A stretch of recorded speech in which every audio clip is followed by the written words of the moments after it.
All right. Yeah. Hello, everybody. This is Darick Peterson. I'm co-writer and co-creator of Space Bastards, the comic. With me is my co-writer and co-creator, Joe Aubrey. And then joining us as well is a familiar face, Mark Waid, writer and publisher.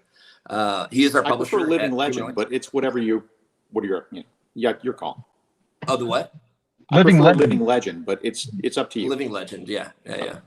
Mark, I've known Mark's work for far longer than I've worked on Space Bastards. I mean, I've been reading it for him for decades. So always a pleasure to talk to you, whether it's about Space Bastards or anything else. I appreciate your time today. And to kick things off, this is kind of a special moment that's been like years in the making, but volume 1 of Space Bastards trade paperback is out now. So yep. At comic book retailers and Amazon and all that. So in France also. And in France. That's true, actually, and in France. Yes. Thank you, Humanoids France. Yes. No, we're really happy to have it out. It's an excellent book. Humanoids has been publishing it as in periodical form. For those of your viewers who know, the Kickstarter stuff, we've been publishing it as singles, as periodicals, and really happy with that. Gathered up that material in the trade that comes out today, and really, couldn't be happier with the package. Couldn't be happier with the story. Couldn't be happier with the talent. I mean, it's one of our flagship books at this point. Enjoy that.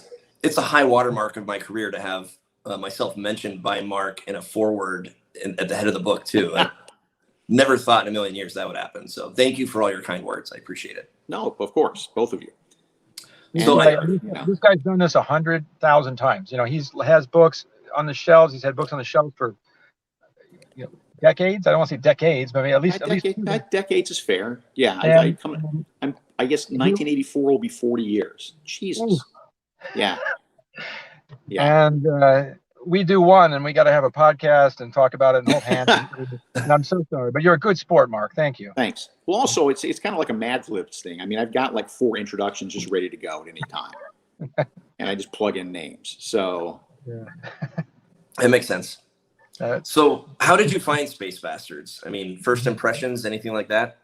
Yeah, I mean, it was brought to me by Alex Donahue, who is our COO here at Humanoids, as something that I guess he had contacted you, or you had contacted. I don't even actually know the origin of how you hooked up with Humanoids to begin with. It occurs to me. So why don't you explain that?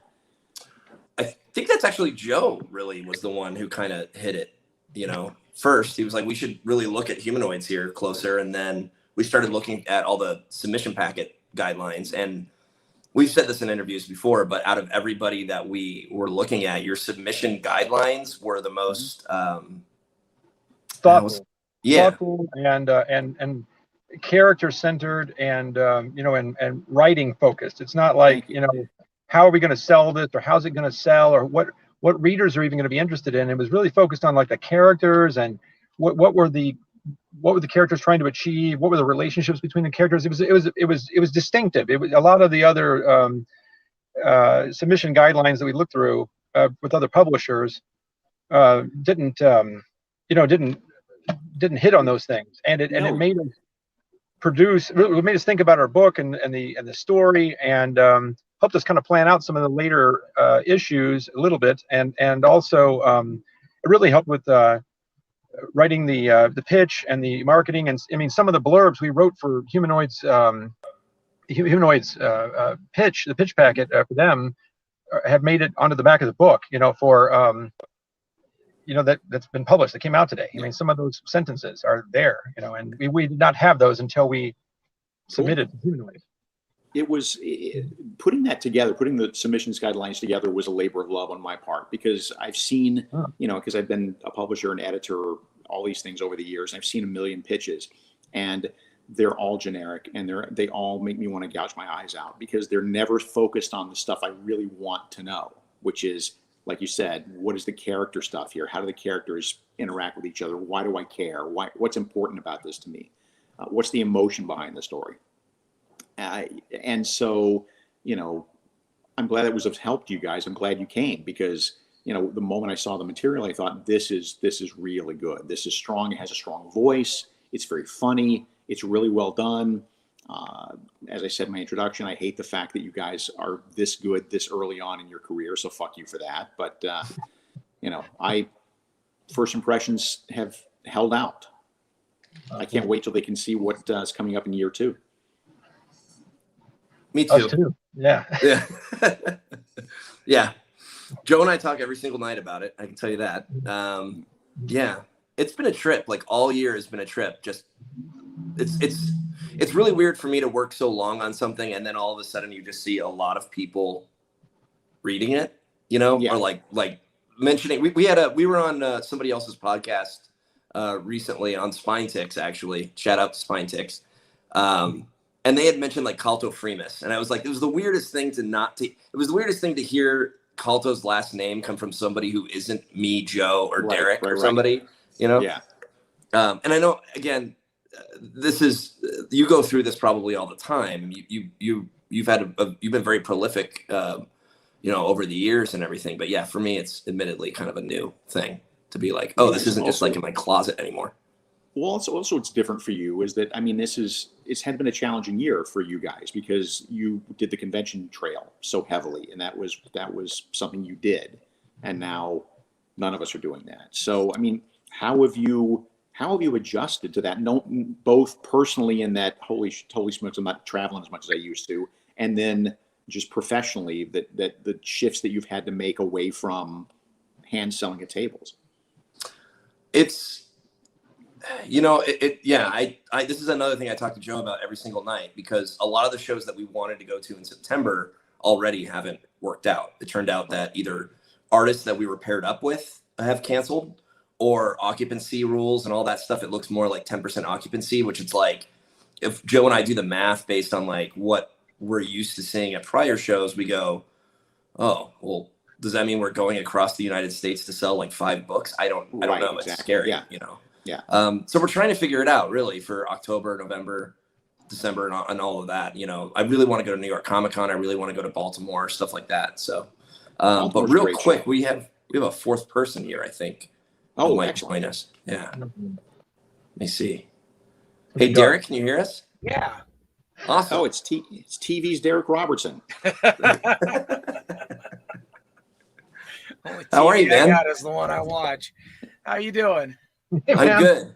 Yeah, I don't see your face enough, man. It's so good to see you again. Oh, thanks, bud. Yeah, I'm. I see my face too much. Yeah, I'm having a kind of a weird day. I was just about to get ready for this, and my friend who lives over in Marin and took us in when Napa caught on fire. His neighborhood's on fire, so now he's evacuating to our house. Oh, Jesus! So that was happening just about 4:45, and so I totally lost track of this. Is he in the Tahoe region? What's that? Is he in the Tahoe region? No, he's actually over in Marin. It's a brand new fire because everything's burning. Holy shit! Jesus. Okay. So yeah, they just evacuate. He lives over in Lucas Valley Road, just above the hills of Skywalker Ranch, and that's burning right now. So they forcibly evacuated him 5-10 minutes ago. So they're going to show up at our door anytime now, and I'll have to run. But I didn't want to leave you guys hanging. It's nice to see you guys. Hi, Joe. Hi, Eric. Hi, Mark. Always good to see you. Well, thank you. I didn't know that. Yeah, I'm sorry, man. I didn't know that you had emergency stuff going on. It just happened. I mean, I was planning my day around this because I'm like, hey, my wife's birthday was yesterday. Everything was going smooth today until that happened. So, yeah. Darick, now since we started doing this together, it's been at least 1 earthquake, 3 fires. I think this is the 4th fire. That's right. I mean, it's like biblical shit going on over there. It's time to move, man. It's time to get the hell out of there. I'm here. Where am I going to go? Where am I going to go? I know. Am I going to go where there's the hurricanes, or where I'm going where the flooding's happening? Because that's a good question. I don't know. But are you saying that Skywalker Ranch currently is burning down? No, Did I catch that right? But that area is on fire. I mean, it could. Okay. But wow. So right before you joined, Mark had a good question for us. He was saying, what's it like for us this year, the year of no shows, Yeah. And I reflect on it every night. I can tell that it's weird now because shows are opening up again, but I still feel like there's a lot of obstacles with them. Yeah, I'm not real comfortable doing them. I think that in the grand scheme of things, I'm gonna wait a beat because I'm vaccinated, but people that are vaccinated are getting sick. Right. And I Mark knows better than anybody. You know, we would go to cons and come home sick before COVID. Exactly. Yeah. That was just part of, you build that into your schedule. Come back from the convention, the 2 days you spend with Con Crud. Right. Now this, yeah. Yeah, that's what we used to call it. Now it'll kill you. So. Yeah. I miss everybody though. That's my. Too. I mean, Joe will slap me on the wrist for saying this, but it's like I miss the shows because of book sales. We want more book sales. Yeah, but then there's the other, like, the weird mental thing for me, which is like I have not seen Darick Robertson in person since 2019.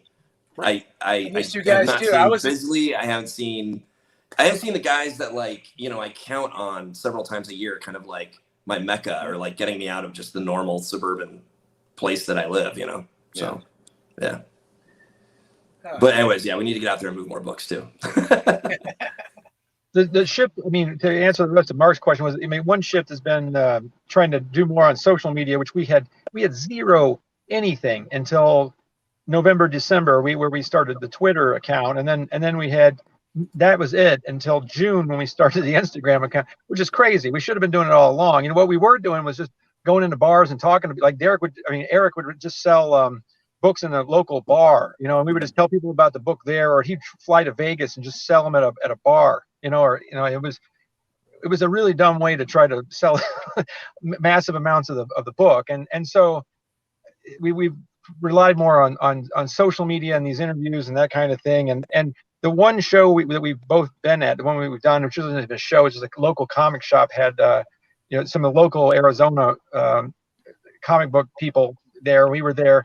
And the difference between that and even Comic-Con a couple of years ago was that people came up and they had read the book and they knew about it. And that was exciting for me because somebody actually recognized. I didn't have to explain what it was. I mean, they could walk up and say that they liked something about the book. And, you know, that has not happened to me before. So that was great. Even though it was just a little appetizer compared to, you know, an actual show. Yeah. Or a full convention. Yeah.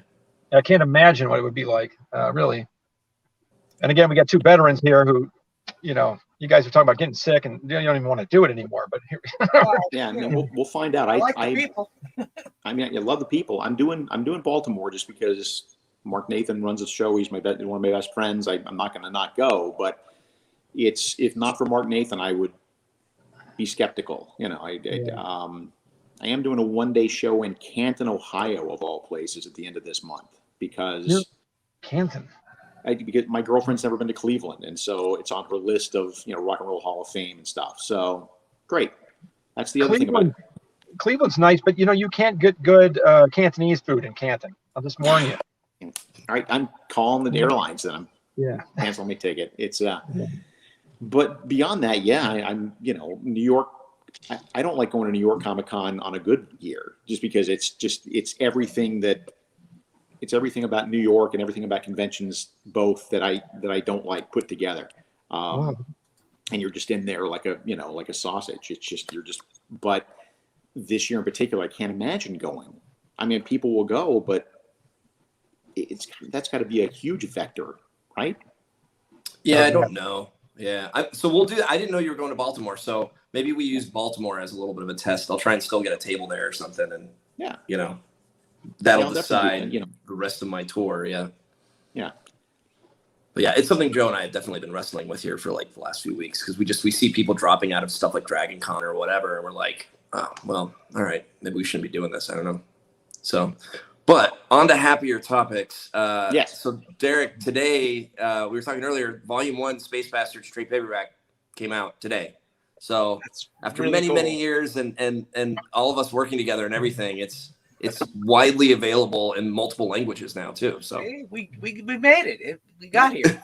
Yeah. I told you we get here. I told you. I'm super thankful that we did. Yeah. I love it, man. It's the reaction to it's been incredible. I'm so happy to see everybody saw. I'm happy to see so many people see what I saw in it when we started. Thanks. Yeah, it's a whole new audience for you guys. It's a periodicals is one thing, but trade paperback is a whole different audience. Yeah, and then it'll be, and that's the reason that all the fussing and stuff we had to do early on. It's like, this is going to be something that's evergreen. You don't rush a thing like that and then make a piece of like half-ass material, because somebody's going to discover that in 2 years. Yeah. And it's going to be the first time they've ever seen it. Doesn't matter when it came out, monthly or whatever. What I learned a long time ago is that everybody's experience with it, when they read it for the first time, it's happening for them in that moment, in that year. And so if it's consistently quality and good, you got a consistently good thing that will sell forever. Yeah.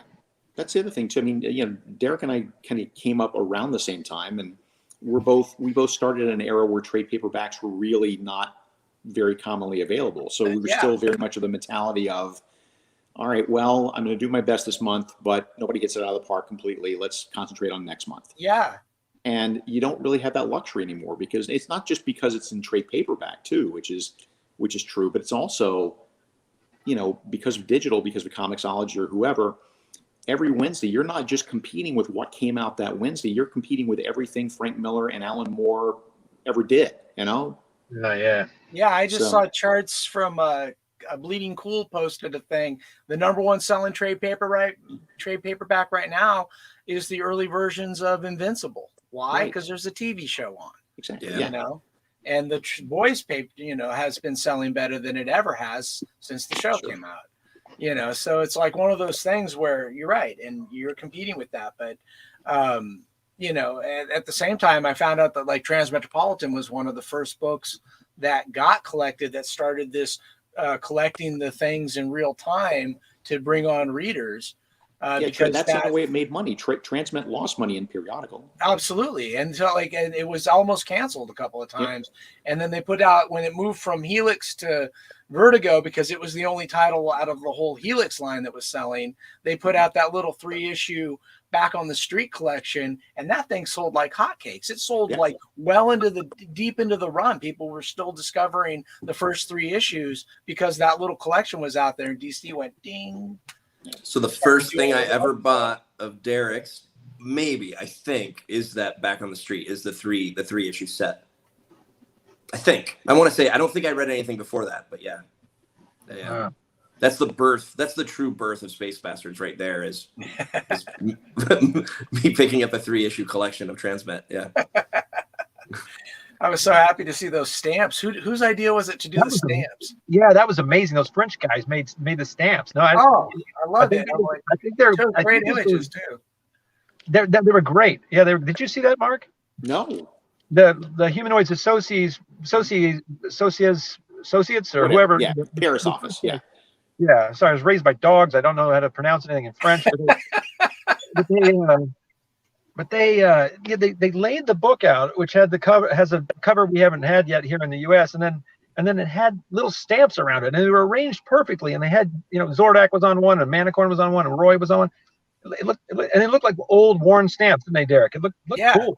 It was cool. I was like, and I love the images that they picked out to show. Like maybe it's like maybe Miss Zordak. Yeah.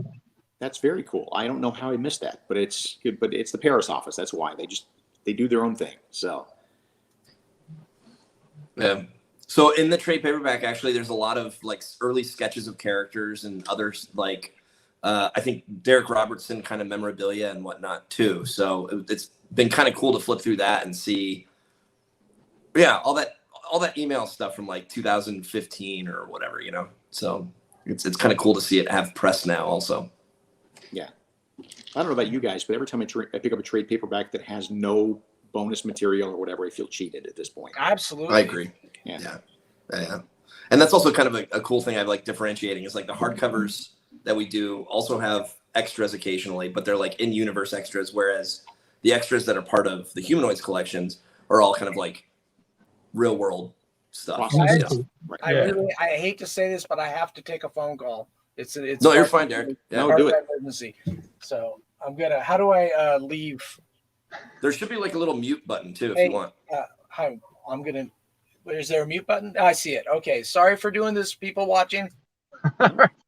There he is. Okay. I was hoping he would not actually be able to mute and we'd be able to hear, but sorry. So, like a refugee shelter there. I mean, Darick's a humanitarian. I mean, yep, got a lot going on.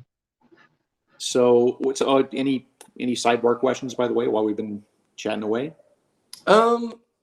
You know, we can go back to kind of like the earlier discussion too. I mean, in terms of stuff you look for humanoid submissions, or it can be outside of that as well, but stuff you look for in terms of quality of writing and art and whatnot. I don't know. There might be some fledgling writers and artists in the audience.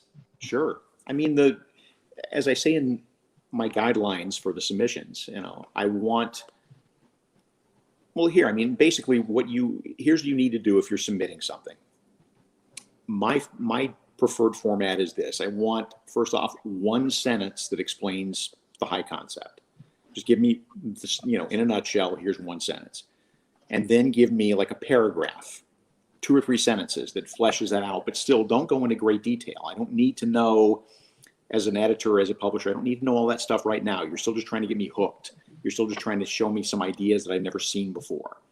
And then at that point, rather than dive into the story, I prefer you to tell me a little bit about the characters first, so that they're locked in my mind, so I find them interesting and I can tell whether or not I'm interested in following their journey and what they want and what's in their way.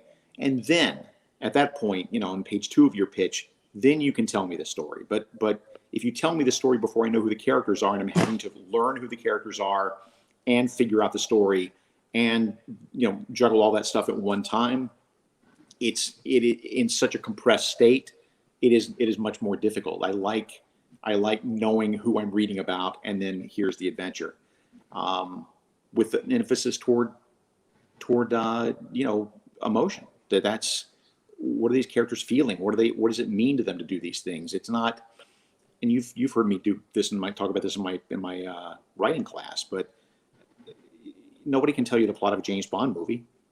You know, nobody cares about the plot of a James Bond movie. You don't walk out of it a year later talking about that great plot development. You're talking about what you remember, the moments when your blood is up, right? The car chases, the action scenes, the hot girls, the whatever. But the moments when you were emotionally invested in the story. And so if that's not in your pitch, if I don't get a sense of that in your pitch, then I don't have any faith that I'm going to want to follow these characters. I mean, I don't necessarily have to like your characters.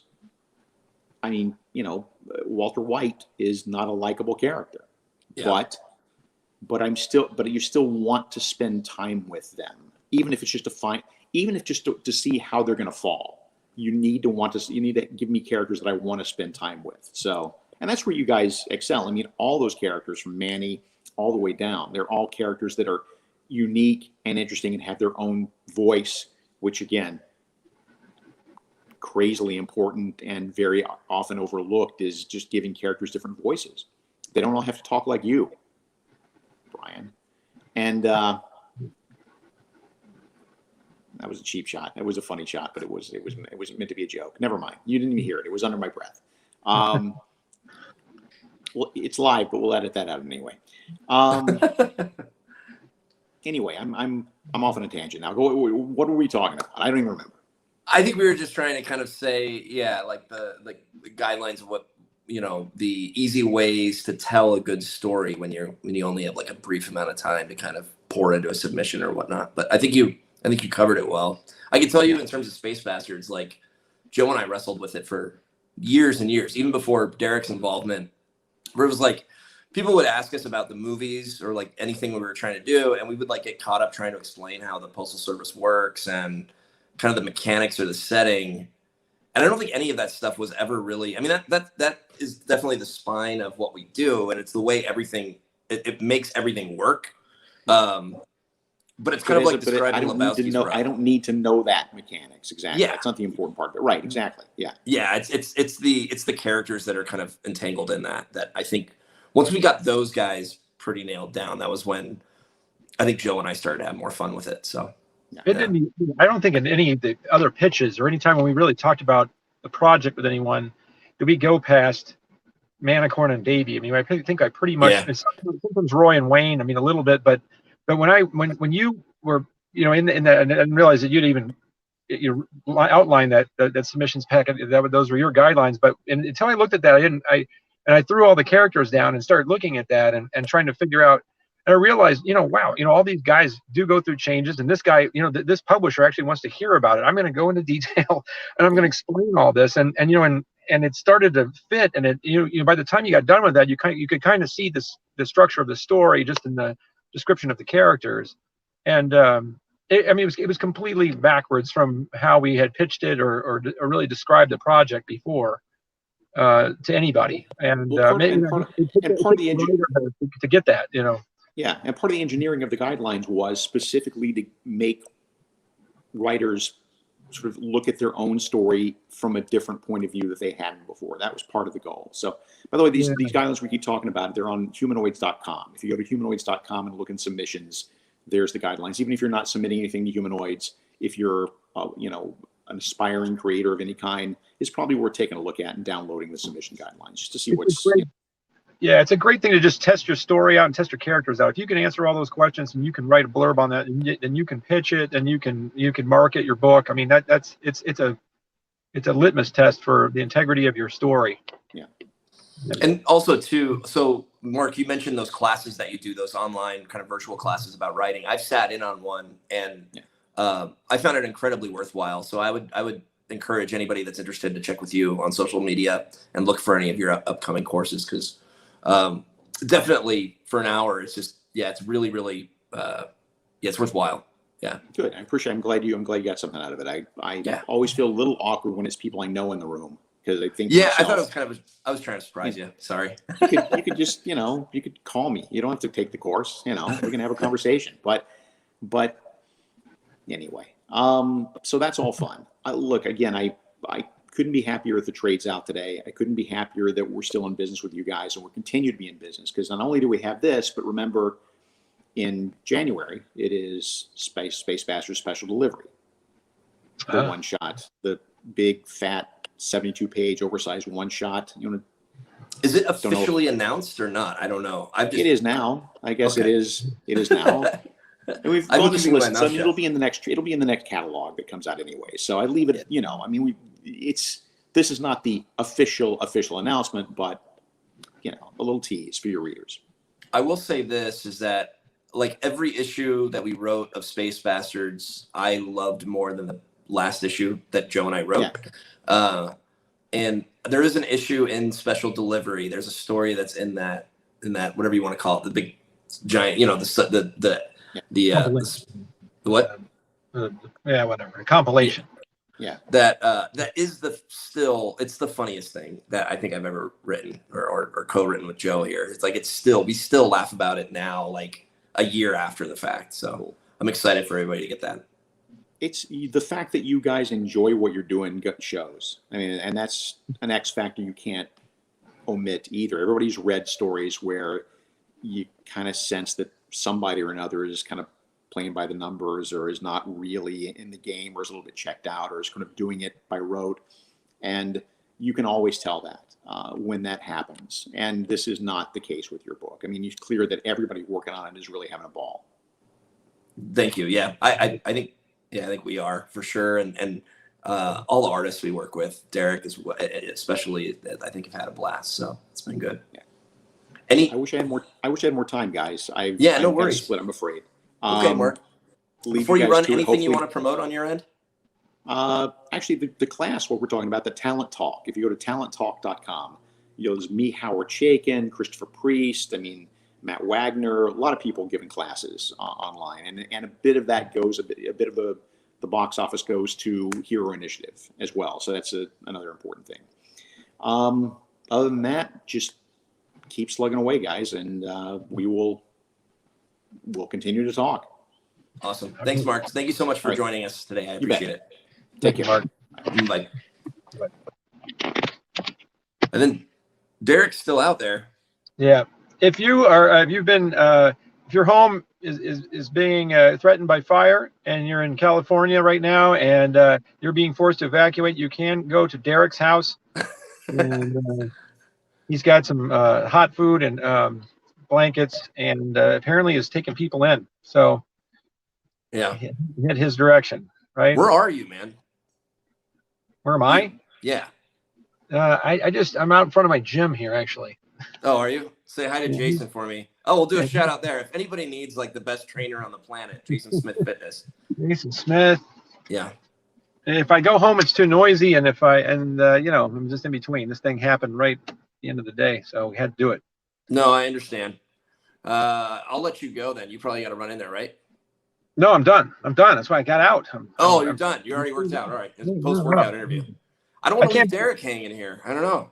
I want to wait until he comes back and see if he just clicks yeah. on. He'll be like naked, and there'll be something weird going on, maybe. Yeah. Hey, quick shout out to You Promised Me Comics. They're watching us, and they've always been super cool with us. Formerly Sparks, but now You Promised Me Comics. Yeah. The best FOC rundown every week on Sunday. He sits down and goes through it, and everybody talks shit in the chat, and he just deadpans it all the way through. It's great. Right. Yeah. And then he also was asking if Darick accepts evacuees from hurricane, the hurricane that's going. Yeah, if you can, caravan like the Jodes, head over there, and you can. He'll take you in. And then for anybody that doesn't know this already, Space Bastards Volume 1, the paperback is out now, as well as the French edition too, which is really cool. And you can also go to spacebastards.com for exclusive hardcovers and other merchandise too. We've got a lot of new stuff on there. The French edition, a completely different reading experience than the floppies. It's crazy.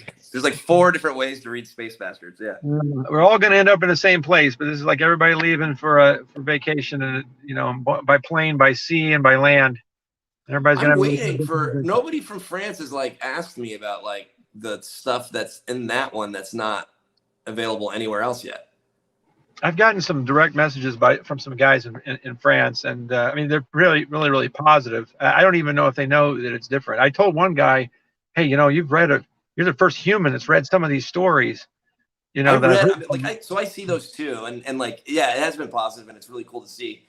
But nobody's like, there hasn't been any like Easter egg, like I don't know. Nobody's asked me stuff that I'm like, how did you know that? Yeah. I mean, there's some shit in there involving a former president that I'm surprised nobody's picked up on, or there's a couple visual some Star Wars references, some other shit that nobody's really picked up on. People find the Plinkett reference from issue 1, but there's stuff peppered in there in some of the later issues. Somebody caught that, I think. Hey, Sparks was just saying too, by the way, for anybody that follows him. Sorry you missed the last FOC. You might miss this one too. Still out of state due to the hurricane. Hey, best thoughts for you. Keep safe. All of that. Really appreciate it. You've always supported us. There I am plugging Sparks' show, and he didn't have a show last week.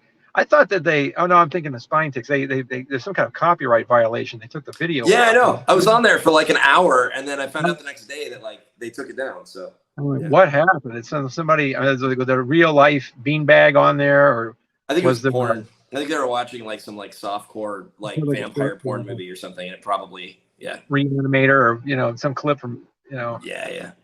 It was good though when I was on there. Alien Fashion Show. The other members of Alien Fashion Show come in and like try to yank make a copyright complaint. How he always plays stuff from his old band. Is it Alien Fashion Show or Alien? Wait, have they complained though? Like other guys? No, I'm just kidding. I don't know what got him yanked off, but there's just little segments of the show, and I don't think you're on any of them. Were you? No, I don't think so. It was good. I watched my little segment like twice, and I was like, all right, it wasn't like that big of a. I don't know. Went okay because I just dropped that. I dropped in the middle of the show. Yeah. Did he let you on? Were you on video on there? Yeah, I was out. I was out at karaoke, and karaoke wasn't happening that night. And then I was like, I wonder what Spine Ticks is doing. And then I commented to him, and he's like, hey, come on in. And then so I just got on the show. Yeah. Then we talked about the Order of the Beanbag and all that stuff, and he was like, so what do you think? I mean, what do you think about this this whole Order of the Beanbag thing that's going on? I was like, I think it's weird, but I'm really happy you guys have ran with it. We're like the monks that wrote the sacred text. I mean, we're like I know. We're like the guys in the tower, right? My favorite thing though is for some reason, who's the dude with the squirrel mask? You know what I'm talking about? There's a guy with a squirrel mask on, and he doesn't make a noise, but the whole goddamn thing, he's got like a feather pen, and he's just scribbling as fast as he can, like he's transcribing everything that's going on. It's so ridiculous. Yeah. Like it's this weird blank expression on the squirrel's face, and I don't know if it's a dude in that mask or a girl. Probably I can't figure it out. I can't figure out who it is, but it's really, really funny. I mean, anything that's uttered, you see that feather start wiggling and that squirrel mask is rattling. Like, it's just the dumbest. You've seen Sith like in the catfish mask, right? Yeah. No, it's good stuff. It's fun. It's just weird. I just was commenting. We talked about it for like 20 minutes on there. And I was just like, man, I just think it's weird that like out of everything that's in that book, like that's what you focused on. And then all that did was just exacerbate things to where we just talked about testicles for like 20 more minutes. Well, that's what I've noticed. I mean, I can put like Darick Robertson concept art. I can put some pencils to inks, and I'll get 80 likes, 120 views. I can put Chuck the Magic Wagon's ball sack, and then like several animals nut sacks hanging down, and then a picture of the guy that from the Slap Chop commercial, and I got like 1,500 views and 800 likes. I mean, this is stupid. That's what they want. They just want testicles and penetration, and that's what they want. I mean, it's all the stuff that was like the germ of Space Bastards before we started putting actual structure and like story around it. I mean, a lot of Space Bastards stuff starts with something that just makes me and you laugh, I think. Yeah, let's have an animal with a nutsack hanging down in the background, and then we got to write a scene for guys to be talking in the foreground while we have this really hilarious nutsack in the background. So that was something I didn't know either. He asked me when I was on the show. He was like, "So where did that come from, or whatever?" And I was like, "I don't actually know if we wrote in the script a large." Oh no, I wish Darick was on, because I made a big deal out of that. I was like, listen.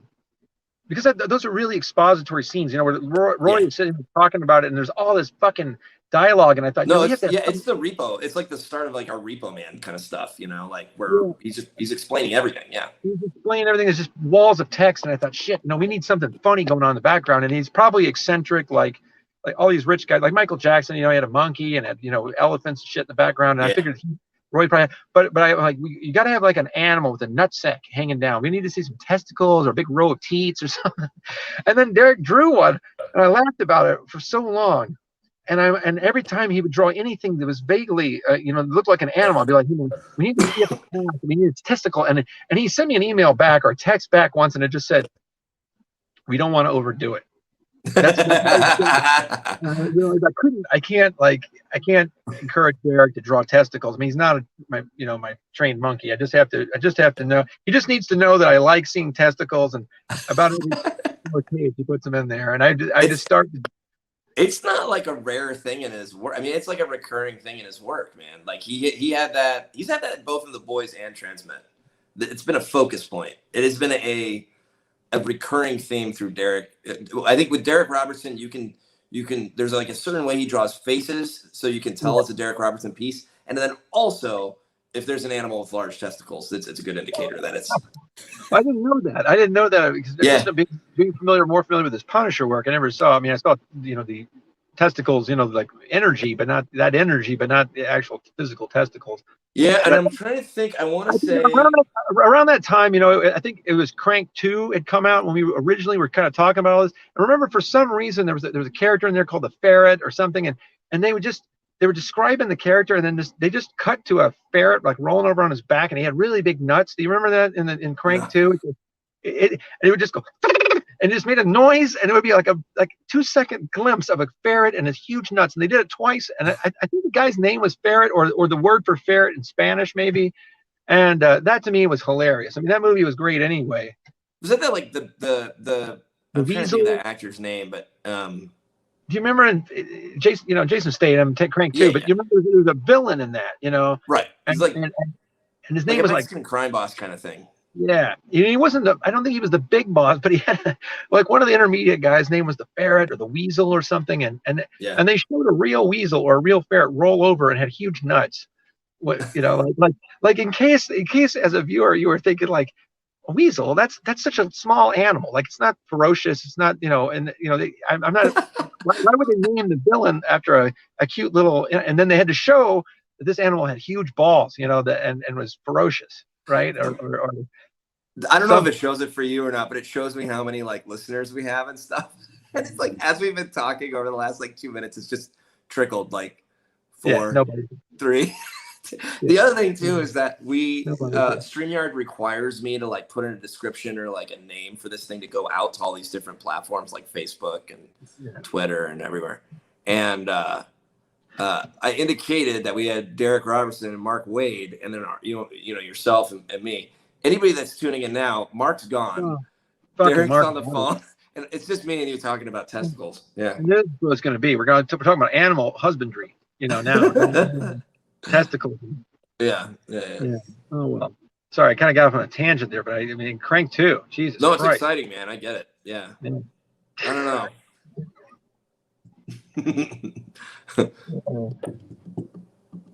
I keep looking for. I was cleaning out the garage. I found a bunch of the old movie props in there still.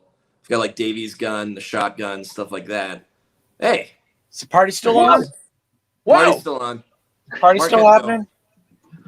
Mark had to go. So you're stuck with us. Sorry to be the turn the punch bowl here. No, you're not. No, not at all. We were just talking, and actually, maybe you could answer this for us, Darick. And we're sorry to be so profane here, but there's a following on Instagram that has glommed onto one facet of Space Bastards in a surprisingly aggressive manner, and that is in issue 1. Roy has that like cat weasel kind of thing with the dangling. Exactly the way it was described in the script. It's become like their banner or whatever. And I was talking to Joe, and then I was guesting on another podcast, and they were asking me about it too. These animal testicles, they appear in your work a lot, Darick. It's a frequent thing out there, I think. I think only in Space Bastards that I can think of. The Boys and Transmet, I think, both also have them. Which that might, Garth's also a part of that, obviously. But I don't remember drawing big animal testicles in The Boys. I mean, John McCrae would draw stuff like that a lot. I don't recall personally.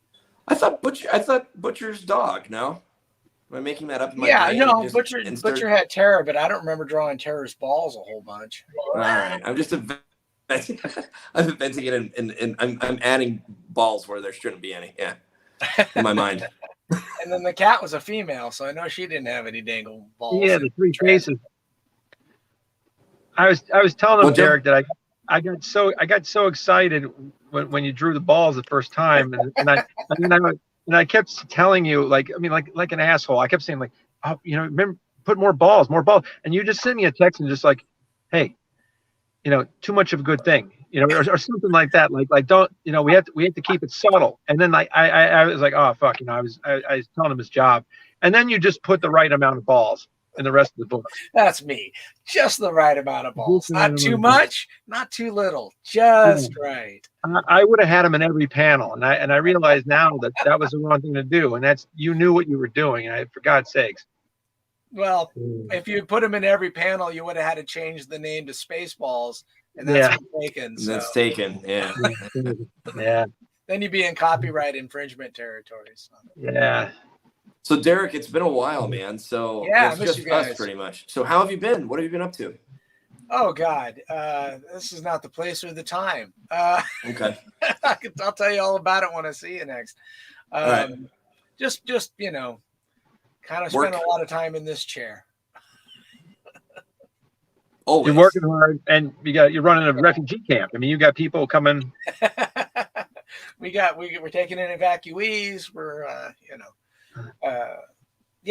things are good. I've got a lot of Batman work, which I'm grateful for. So that's great. Doing Batman stuff, which is like dream come true for me. I always wanted to do Batman. So we haven't released it yet, but I did as a gift to Joe, I had Kevin Conroy deliver a message for that's Joe. Cool. And so we do have the voice of Batman now talking about Space Bastards. That's super cool. How did you guys hook up with Brian? I've known Brian forever. Like Brian and I are old friends. That was just us being stupid. So I started plugging away on Cameo and being like, who are people that like we think might actually like Space Bastards if we were to mention it, and that we actually like kind of know or whatever. And Brian popped up, and I know you guys have known each other a long time. Yeah, it was that message was really nice, but I think we were both kind of giggling over it. Like it'd be like you putting a Cameo together for me. Like I know Eric, you could just call me. Yeah, it was funny too because like you can see Brian's kind of like he's like Space Bastards by Darick, like I know Darick. It was fun. Yeah, he and I keep wanting to do. You should get. I was hoping like maybe Brian was going to do something for Space Bastards because that would be awesome. He's such a good writer. It'd be good. Yeah. Maybe you guys hooked up on something, but yeah. Other than Cameo, I have not. I have no direct line with these guys. Is that the thing? Is Cameo the thing where you can hire somebody to make a message for you? Yeah. Okay. So we've been just kind of like we did I don't know, we did a lot. We kind of overdid it. We did like Gilbert Gottfried and stuff. I was so crazy. I literally came across I recently just unpacked my entire storage unit of comics that I've collected since I was a teenager. Since I was a little boy, actually, I got everything.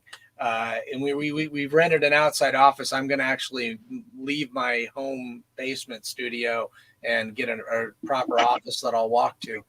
And I was just going through some of the stuff that I have, and I found an old National Lampoon's Dirty Joke book, and in magazine format, and it came out in the early 80s or whatever. But you open it up, and one of the editors is Gilbert Gottfried.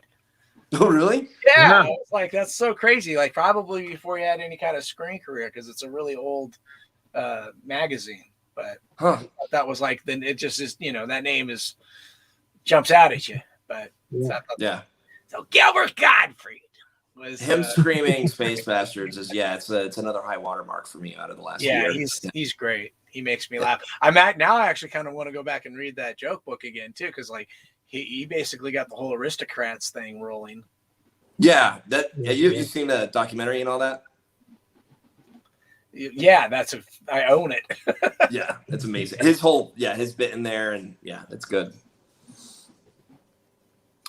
Well, fellas, anything else we want to touch on today for people? Just I miss you guys, and I wish we were hanging out and doing this in person, so we wouldn't have to worry about being on camera. I got to get you out to Arizona. It got brought up. It got asked to me again. I really I want to do it. I don't think September's going to work out for me, but I definitely want to get out there. I was hoping that I had for a little minute there in June, it looked like the world was going to go back to normal and we'd be getting together and doing stuff without freaking out. And it just doesn't seem to be working that way. Not yet. Get your booster, man, and come on out here. Yeah, no, I'm vaxxed. I'll happily get a booster. I believe in science. I'm weird that way. But, I'm just a whole bunch of vector men that I'm shaking out daily. Big old horse pills and I'm popping. Right. I'm selfish. Like I want Darick to come out here and sit at a table with us and we can like sell books and all that stuff. Yeah. But then secretly, I really just want you to come out and get drunk and sing with me. That's really what I want. Yeah. Like that too. That would be fun. Yeah. We got a karaoke again. Yeah, I would love it, man. It takes me back. All right. Well, fellas, I'll let you get back to your evenings. Hey, Darick, best thoughts in terms of everything that's going on out there, man. Thanks, Stay man. safe. Yeah, I'll keep you updated. It was great seeing you both. Again, sorry I was late and then had to pop out. Weird day. But if you need to do this again, don't hesitate to ask. I'll be there if I can. Anytime you want to. I think people do get a kick out of the three of us kind of chatting about the book and stuff. Yeah, so. That's the worst part is that we haven't had a chance to really go out and enjoy the success of this thing. No, yeah. Time. We'll give it time and then we'll do it. Yeah. You got to move some books. That's right. All right. Cheers, everybody. Thank you so much. Great to see you all. Thanks, guys. Take care. Bye.